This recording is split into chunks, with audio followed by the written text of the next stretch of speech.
Si tu fais du hip thrust en pensant qu'avec ça, tu vas avoir des gros fessiers, tu passes à côté de 90% de tes résultats. Aujourd'hui, je vais te présenter les 5 vrais exercices qui vont vraiment te faire grossir tes fessiers. Et surtout, comment les exécuter pour que tu aies des résultats vraiment visibles. Hello les filles et bienvenue dans cette vidéo. Moi, c'est Carla et je suis coach experte en prise de masse féminine. Ça fait maintenant 9 ans que je m'entraîne et j'ai accompagné des dizaines de femmes à développer leurs fessiers et leurs cuisses. Et pourtant, aujourd'hui encore, je vois énormément de filles en salle de sport faire des erreurs d'exécution ou choisir des exercices qui sont pas du tout optimaux pour développer leurs fessiers. Et rassurez-vous, moi aussi, j'ai fait plein d'erreurs au début. Donc dans cette vidéo, je vais vous montrer clairement les 5 meilleurs exercices pour développer tes fessiers et surtout comment les exécuter pour être sûr de les recruter efficacement. Avant de commencer, si tu veux plus de contenu sur la prise de masse, les fessiers et la transformation physique, n'hésite pas à t'abonner à ma chaîne. Elle est toute nouvelle et ça me soutient énormément. Petit point rapide pour comprendre ce qu'on fait. Le fessier, il est composé de 3 faisceaux. Mais le plus volumineux, c'est le grand fessier, situé à l'arrière. Donc sa fonction principale, c'est l'extension de hanche. Donc c'est-à-dire ce mouvement-là. Et c'est grâce à l'extension de hanche que vous allez hypertrophier votre muscle et donc faire grossir vos fessiers. On peut classer les exercices en 3 catégories vraiment distinctes. On a les exercices à forte tension de contraction, comme le hip thrust, les exercices à forte tension d'étirement, comme le soulevé de terre ou le squat, ou même encore les fentes. Et on a les exercices à forte tension dites neutres, comme le back extension par exemple. Et la science, elle est très claire là-dessus. Pour l'hypertrophie musculaire, donc la prise de volume, les exercices qui mettent le muscle en position étirée avec la charge sont parmi les plus efficaces. Donc oui, les exercices comme le squat, le RDL ou les fentes sont souvent les plus intéressants pour développer les fessiers par rapport au hip thrust seul. Ça ne veut pas forcément dire que le hip thrust est inutile, bien au contraire.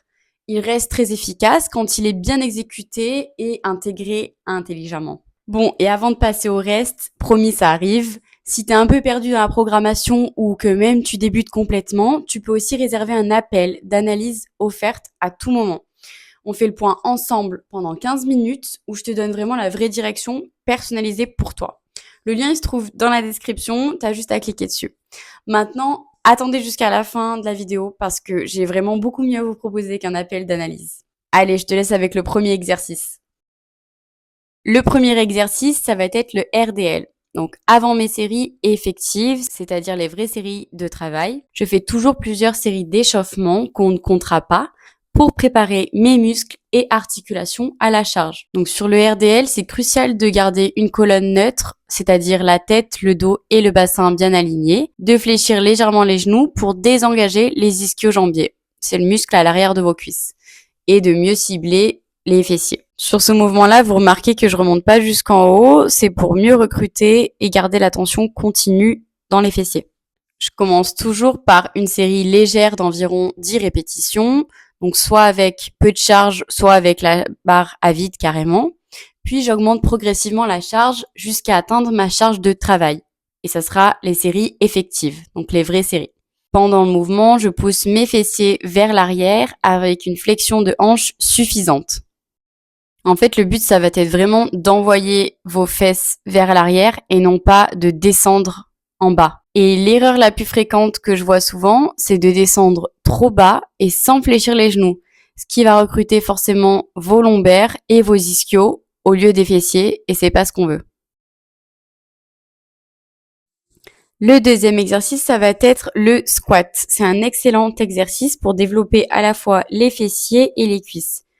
Idéalement, on le place toujours en début de séance et on démarre à vide pour augmenter progressivement le poids sur plusieurs séries d'échauffement. Le squat, ça va être une combinaison de flexion de hanches, de chevilles et de genoux. Concernant l'écartement des pieds, ça va vraiment dépendre de votre morphologie et de votre confort. Il n'y a pas de position universelle parfaite, mais si vous débutez, je vous conseille de prendre écartement largeur d'épaule. Ensuite, concernant la position de la barre, je vous conseille de la mettre au niveau des omoplates, juste au-dessus et en dessous des trapèzes supérieurs.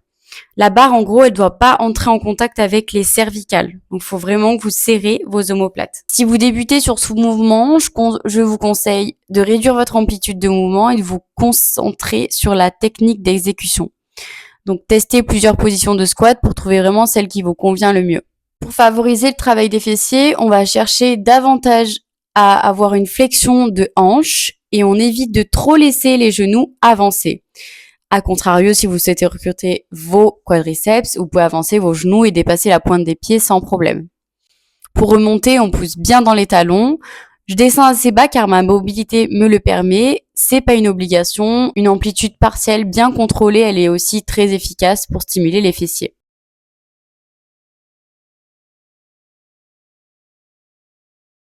Le troisième exercice, ça va être les fentes bulgares. Donc, les fentes bulgares, c'est vraiment mon meilleur ami ou mon ennemi. Je crois que c'est un peu un amour toxique, hein, soyons honnêtes. Pour bien les exécuter, le banc, il ne doit pas être trop haut. Donc, un bon point de repère, si mon genou arrière touche le sol, c'est que la hauteur du banc est adaptée. Et si c'est trop haut, c'est qu'il est beaucoup trop haut, le banc. J'avance mon pied avant pour former un angle droit proche de 90 degrés. Je garde une colonne bien neutre, donc c'est-à-dire toujours mon dos, mon bassin et mes cervicales, donc mon cou bien aligné. Je remonte pas complètement en haut, si vous voyez, pour garder en fait une tension continue et éviter de perdre l'équilibre. C'est vraiment un exercice incroyable pour bien étirer vos fessiers. Ensuite, le hip thrust, vous l'attendiez, le fameux.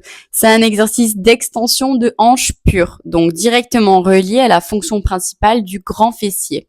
Et c'est un exercice, attention, de contraction. Donc, c'est pour ça que vous arrivez à bien ressentir vos fessiers sur ce mouvement-là. Et que vous l'aimez tant, et malheureusement, ça veut pas forcément dire qu'on va prendre du cucu grâce à cette sensation uniquement. Pour cibler efficacement les fessiers, il va falloir avoir les genoux environ à 90 degrés. Pas besoin de monter exagérément en haut, mais il faut vraiment rétroverser le bassin en haut du mouvement. La contraction est maximale en haut. On commence toujours par des séries de montées en charge. Le menton également doit être légèrement rentré pour éviter de cambrer et solliciter les lombaires. C'est vraiment un excellent outil, mais derrière, il doit être complémentaire à des exercices en position étirée, comme je vous l'ai dit précédemment.